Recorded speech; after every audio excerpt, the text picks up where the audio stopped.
Hi guys, welcome back to my channel. मेरा नाम है दुष्यंत और आज का हमारा टॉपिक है बहुत ही ज़्यादा कंट्रोवर्शियल टॉपिक है। आज मैं आपको बताऊंगा कि मैंने जो अब तक ट्रांसफॉर्मेशंस किए हैं वो नेचुरल किए हैं या फिर स्टेरॉइड्स लेके किए हैं।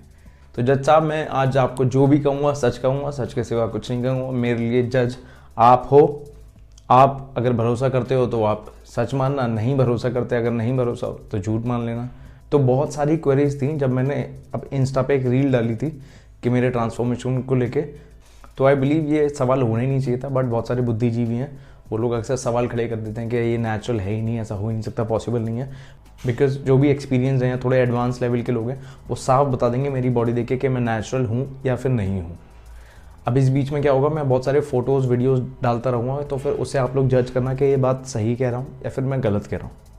अब टॉपिक पे आते हैं कि मैं ऐसा कैसे हो गया, कितने टाइम में हो गया और क्या क्या लेके हो गया। तो ये जो मैंने ट्रांसफॉर्मेशन किया था, अपना पहला ट्रांसफॉर्मेशन, ये मैंने 2016 में किया था under the guidance of Nadeem भाई। जो लोग आगरा से बिलोंग करते हैं या फिर यूपी में भी उनका बहुत ज़्यादा नाम था, वो लोग जानते होंगे कि नदीम भाई कितने बड़े बॉडी बिल्डर हैं। तो मैंने उनकी गाइडेंस में ये पहला ट्रांसफॉर्मेशन किया था। 200 रुपये मंथली का जिम था, कोई ज़्यादा फैंसी जिम भी नहीं था और बहुत सारे मेरे पास पैसे भी नहीं थे। तो मैंने बहुत सस्ती जिम में बट एक बहुत अच्छे कोच की गाइडेंस में मैंने ट्रांसफॉर्मेशन किया था। नदीम भाई अपने टाइम के बहुत बड़े बॉडी बिल्डर थे, जाने माने, सब लोग उनको जानते हैं जो आगरा में हैं। अगर कहीं भी जिम की बात होती है तो नदीम भाई का नाम ज़रूर आता है। तो नया नया ब्रेकअप हुआ था तो गुस्सा था कि कुछ करके दिखाना है।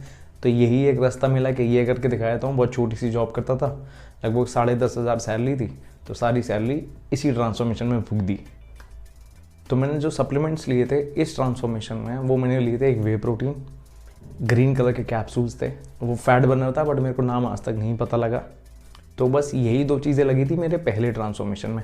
बट मैं बहुत ज़्यादा स्ट्रिक्ट डाइटिंग पे था और बहुत ज़्यादा स्ट्रिक्ट ट्रेनिंग पे था। नदीम भाई का जो वर्कआउट शेड्यूल था वो बहुत ज़्यादा लंबा होता था और हमसे वो बहुत ज़्यादा मेहनत करवाते थे और उतनी ही मेहनत वो हमसे डाइट में करवाते थे। तो जो ट्रांसफॉर्मेशन की मैं जो समझता हूँ मेन चीज़ होती है वो होती है डाइट आपकी। सप्लीमेंट्स तो बात की चीज़ है। उसके बाद मैंने किया था अपना दूसरा ट्रांसफॉर्मेशन, ये मैंने बिना किसी की गाइडेंस के किया था। ये ट्रांसफॉर्मेशन मैंने मसूरी में किया था। वहाँ पे कोचेस अवेलेबल नहीं थे बिकॉज मसूरी में एक ही प्राइवेट जिम है और एक गवर्नमेंट जिम है जिसमें मैं करता था, LBSNAA, Lal Bahadur Shastri national academy of administration. 150 रुपये मंथली का जिम था, मैं उसमें ट्रेनिंग करता था। इस ट्रांसफॉर्मेशन में मैंने सप्लीमेंट्स यूज़ किए थे, वे protein, fat burner, fish oil और मल्टीवाइटामिन्स। अब आप बोलोगे जब आपकी बॉडी बन चुकी थी बिना फिश ऑयल और मल्टीवाइटामिन्स के, तो फिर आपने सप्लीमेंट्स ज़्यादा ऐड क्यों किए? बिकॉज हम लोग तो मिडिल क्लास हैं तो हम लोग ज़्यादा सप्लीमेंट्स ऐड नहीं कर पाएंगे। But guys, fish oil is very essential जब आप कटिंग फेज पे होते हो, बिकॉज आप बाहर से फैट्स नहीं लेते, बॉडी में वैसी एनर्जी नहीं होती है बिकॉज कार्ब्स कम होते हैं। तो फिश ऑयल हेल्प करता है, हमारे जो इंटरनल ऑर्गन्स हैं उनको अच्छे से फंक्शन करने में फिश ऑयल बहुत ज़्यादा मदद करता है। जैसे लिवर हो गया, किडनी हो गया, हार्ट हो गया हमारा।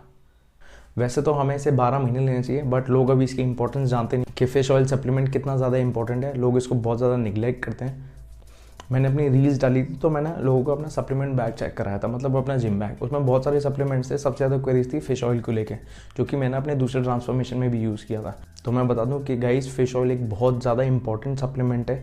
इसके बहुत सारे बेनिफिट्स हैं। ये आपकी हार्ट हेल्थ के लिए बहुत ज़्यादा अच्छा है, ब्रेन हेल्थ के लिए बहुत ज़्यादा अच्छा है, आई हेल्थ के लिए अच्छा है और बोन हेल्थ के लिए। मतलब आप लोगों ने देखा होगा जो जिम में लिफ्ट करते हैं, कभी कभार जब हम ज़्यादा वजन उठाते हैं तो इस वाले एरिया में दर्द होता है, एक स्ट्रेन होता है अंदर से कि हड्डियों में दर्द होता है। तो ये उसमें भी काम करने में आपको बहुत ज़्यादा मदद करता है और स्किन में ग्लो लाता है। ये सबसे इंपॉर्टेंट है। आप मेरे पहले ट्रांसफॉर्मेशन की फ़ोटो देखिए और मेरे दूसरे ट्रांसफॉर्मेशन की फ़ोटो देखिए। इसमें मैंने फिश ऑयल नहीं यूज़ किया था, इसमें मैंने फिश ऑयल यूज़ किया था। तो आप देखिए इस वाले ट्रांसफॉर्मेशन में बॉडी में कितना ज़्यादा ग्लो है। तो फिश ऑयल हमारी बॉडी की, ओवरऑल बॉडी की हेल्दी स्किन के लिए भी बहुत अच्छा सप्लीमेंट है। अब फिश ऑयल कौन सा लेना चाहिए? तो मैं आपको सजेस्ट करूंगा न्यू हर्ब्स का डीप सी फिश ऑयल। एकदम परफेक्ट चॉइस है अगर आपको कम प्राइस में हाई क्वालिटी सप्लीमेंट चाहिए। New herb deep sea fish oil 2500 mg बहुत अच्छा सप्लीमेंट है। इसमें 60 कैप्सूल्स आते हैं। इसमें एडेड है विटामिन डी, विटामिन ई और lemon flavoured reflux action for no fishy burps. मतलब जब हम फिश ऑयल सप्लीमेंट लेते हैं तो एक मछली वाली डकारें आती हैं तो वो नहीं आएंगी। ये इंडिया का फर्स्ट फ्लेवर्ड ओमेगा 3 सप्लीमेंट है। और इसकी सबसे ज़्यादा खास बात है, इसके बॉक्स पर आस्क एन एक्सपर्ट का भी फीचर अवेलेबल है। तो आपकी जो भी क्वेरीज हैं आप इनको फ़ोन लगाओ और जी भर के इनसे सवाल पूछो। वैसे तो इसको लोग बाग पोस्ट वर्कआउट भी सजेस्ट करते हैं, बट मैं आपको सजेस्ट करूँगा कि आप इसको मील के साथ लो, बिकॉज जब भी हम कोई भी टैबलेट हम मील के साथ लेते हैं तो वो मेरे हिसाब से ज़्यादा अच्छा रिजल्ट करती है। तो आप कोई भी एक मेन मील के साथ इसको ऐड कर लेना, मैं सजेस्ट करूँगा ब्रेकफास्ट में। बट अगर आपका बिजी स्केड्यूल है या फिर बाई चांस भूल गए तो आप किसी भी मील के साथ ऐड कर सकते हो फिश ऑयल सप्लीमेंट को। न्यू हर्ब्स का डीप सी फिश ऑयल बहुत कम प्राइस में अवेलेबल है और हाई क्वालिटी सप्लीमेंट है, तो प्लीज़ ये डील अपनी हाथ से मत जाने दो। लिंक मैंने डिस्क्रिप्शन में डाल रखा है, आप वहाँ से ऑर्डर कर सकते हैं। तो जैसा कि मैंने आपको बताया, मैंने 2 बारी ट्रांसफॉर्मेशन किया है, एक बारी गाइडेंस में, एक बारी बिना किसी गाइडेंस के। थोड़ी सी दिक्कत आई थी सेकंड वाले में, बिकॉज डाइट और बॉडी पार्ट्स जो मेरी वीकनेस है वो मेरे को पता नहीं लगती थी शीशे में देख के, बट चलो जितना भी किया वो अच्छा किया। तो बहुत सारे बुद्धिजीवी आएंगे, वो बोलेंगे ये एकदम झूठ बोल रहा है, ये इसने स्टेरॉइड्स लिए आप लोगों को गुमराह कर रहा है, बिना स्टेरॉइड्स के इसकी ऐसी फिजिक पॉसिबल ही नहीं है। हम लोग इतने टाइम से मेहनत कर रहे हैं, हमारी क्यों नहीं बन जाती, हमारे क्यों नहीं एब्स आए। विशुद्ध चूतिया लड़के हो तुम, चुप रहो। तो गाइज मैं बहुत छोटी एज से जिम कर रहा हूँ, लगभग 17 से 18 साल तक। तो मैंने पहले जिम किया था नॉर्मली, जैसे दूध दलिए वाली बॉडी। उसके बाद फिर मैंने पहलवानी करी, अच्छी खासी पहलवानी करी, फिर मेरे शोल्डर इंजरी हुई, फिर कैलिस्थेनिक्स करी, फिर मेरी उंगली टूटी, फिर रेस्ट के चलते मैं मोटा हो गया, फिर ब्रेकअप हो गया। फिर मैंने डिसाइड किया कि इस बार एक अच्छा सा ट्रांसफॉर्मेशन करते हैं, एब्स निकालते हैं अपने। तो ये तो हो गया मेरा बैकग्राउंड, मैंने आपको बता दिया कि मैं क्या क्या करता था। तो आप लोग कहोगे कि आप लोग बिगनर्स हैं तो हमें तो स्टेरॉइड्स लेके आएंगे, तो ऐसा नहीं है। आप इनकी बातों में मत आना कि नेचुरली एब्स पॉसिबल नहीं है या फिर स्टेरॉइड्स लेके आएंगे। नेचुरली एब्स और एक अच्छी फिजिक पॉसिबल है, बट एक लेवल तक पॉसिबल है। मतलब मैं समझता हूँ कि मेरे लेवल तक पॉसिबल है। तो मेरा वेट लगभग 60 किलो होता है इन दोनों में, तो मैं ज़्यादा बड़ा साइज़ नहीं था, बट हाँ एक डिसेंट फिजिक थी। जब कपड़े उतारते थे तो अच्छी खासी फिजिक दिखती थी। ट्रेनर्स वैसे सारे बुरे तो नहीं होते, बट थोड़े बहुत कुछ ऐसे ट्रेनर्स होते हैं जो अपनी जेब गर्म करने के चक्कर में कुछ भी बोल देते हैं। मतलब फॉर एग्जांपल, अगर आपको एक अच्छा सा लड़का पसंद आया, मतलब लड़का पसंद आया बॉडी में, वैसे कुछ गलत मत सोचो आपने उसका फोटो डाउनलोड कर लिया, स्क्रीनशॉट ले लिया, आपने उन ट्रेनर भैया को दिखाया कि भैया हमें ऐसी फिजिक बनानी है, तो वो एकदम से देख के कहेगा आपको गुमराह करने के लिए, अपनी जेब गर्म करें, ये तो स्टेरॉइड्स लेके, ये तो नेचुरली पॉसिबल ही नहीं है। अब ये आपका माइंड डाइवर्ट हो गया। अब आप सोचोगे कि यार अब स्टेरॉइड्स के पैसे लाओ, मिडिल क्लास से तो वैसे ही डाइट वाइट के पैसे वैसे ही नहीं होते। अब आप लोग फिर उल्टे सीधे इन चक्करों में पड़ोगे।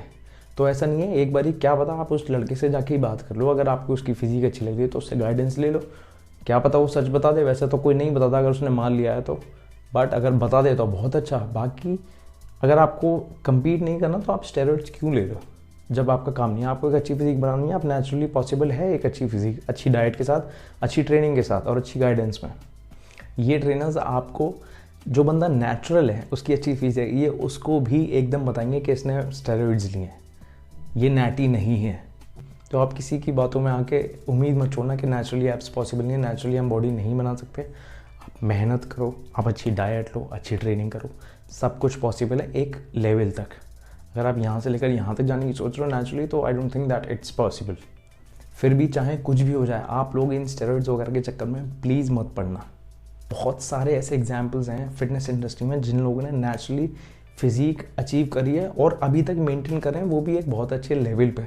तो आप उनसे इंस्पायर हो, स्टेरॉइड्स वालों से नहीं है। स्टेरॉइड्स देना बुरी बात नहीं है, जिसका गेम है, जिसको कम्पीट करना है, जिसको पैसे कमाने हैं, वो तो बेचारा लेगा। बट अगर आपको नहीं ऐसा कम्पीट करना, आपको ठीक ठाक सी फिजिक बनानी है, तो आप नेचुरली एब्स ला सकते हो, नेचुरली एक अच्छी फिजिक बना सकते हो।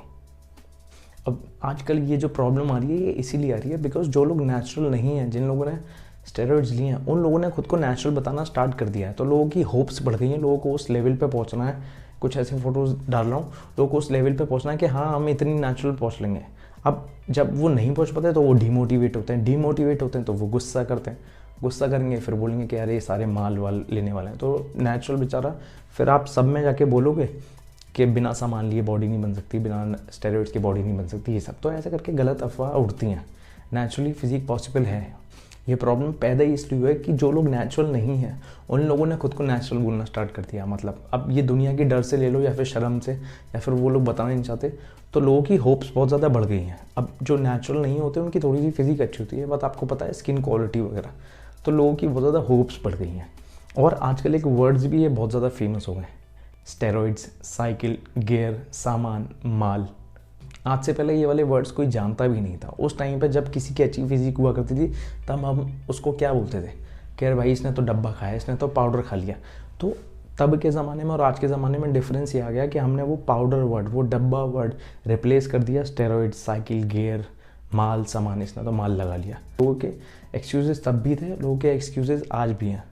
सबके पास मुंह है, सब कुछ भी बोल सकते हैं, बट सबको मेहनत करनी है नहीं, सैक्रिफाइसेस करनी है नहीं, डाइटिंग करनी है नहीं, गोलगप्पे खाने, ये सब चटकाने हैं, एक्सरसाइज प्रॉपर करनी है नहीं। बट तो सबसे अच्छा एक्सक्यूज़ क्या आता है कि सामने वाले को बोल दो कि ये नेचुरल नहीं है, इसने स्टेरॉइड्स लिए हैं, उसकी सारी मेहनत बिगाड़ दो, बस बात ख़त्म। आपने अपनी नाकामयाबी के लिए दूसरे को बोल दिया कि वो नेचुरल नहीं है, उसने स्टेरॉइड्स लिए हैं। और अब जो मैं बोलने वाला हूँ, आप मेरा कुछ गलत मतलब मत निकालना। चलो उसने स्टेरॉइड्स लिए हैं, उसने अपनी मर्ज़ी से लिए, अपनी खुशी के लिए, अपनी बॉडी बनाने के लिए लिए। अगर आपको भी बॉडी बनानी है उसके जैसी या फिर उससे अच्छी, आप क्यों किसी को नीचा दिखा रहे हो कि बोल के? अगर आपको बनानी है तो आप भी ले लो भाई, जैसे उसने लगवाया इंजेक्शन, आप भी अपनी चूतड़ों में इंजेक्शन लगवा लो। रोका है किसी ने आपको? बाकी इन दी एंड अब जिन लोगों को भरोसा होगा, जो लोग मुझे समझते हैं वो लोग भरोसा कर लेंगे, जिनको नहीं है भरोसा तो भैया मैं उनका कुछ कर नहीं सकता। बट इतना बोलूँगा, जो लोग मेरे को पर्सनली जानते हैं, जिन पे मेरा व्हाट्सएप नंबर है, तो मेरे नाना नानी की डेथ हुई थी, काफ़ी साल हो गए, तो मैंने उस दिन से अपना व्हाट्सएप स्टेटस नहीं बदला। जबकि ये मेरा काम है, जब मेरे को ब्रांड्स वगैरह पकड़ते हैं तो वो मेरी प्रोफाइल देखते हैं। आपकी हर जगह प्रोफाइल देखी जाती है, आप व्हाट्सएप पे कैसे प्रोफेशनल हो या नहीं हो। तो मैंने वहाँ पे एक स्टेटस डाल रखा है, मैंने तब से बदला नहीं है। तो अब मैं किसी को प्रूव नहीं करना चाहता कि मैं कितना प्यार करता हूँ अपने नाना नानी से। तो मैं अपने नाना नानी की कसम खा के बोलता हूँ कि मैंने अपने दोनों ट्रांसफॉर्मेशन में कोई भी स्टेरॉइड नहीं लिया। अब अगर इसके बाद भी आपको अगर भरोसा नहीं होता तो मैं नहीं समझता कि आपकी, कहते हैं ना, शक की कोई दवा नहीं होती। तो आई डोंट थिंक दैट, अब तो कुछ ही नहीं, छोड़ो। जिसको भरोसा करना है वो भरोसा करेगा। Thank you so much for watching this video, thank you so much for supporting me. 100 के होने वाले, एक बड़ी सी न्यूज़ आपको दूंगा, खुशखबरी है बहुत ज़्यादा अच्छी। I love you guys, thank you so much. But जब आप लोग मेहनत नहीं करोगे, सबके पास मुंह है, सब कुछ भी बोल सकते हैं। सही बात बोले हैं भैया। अबे गांड ना फुलाओ, मार चोद देंगे तुम्हारी भोसड़ी के।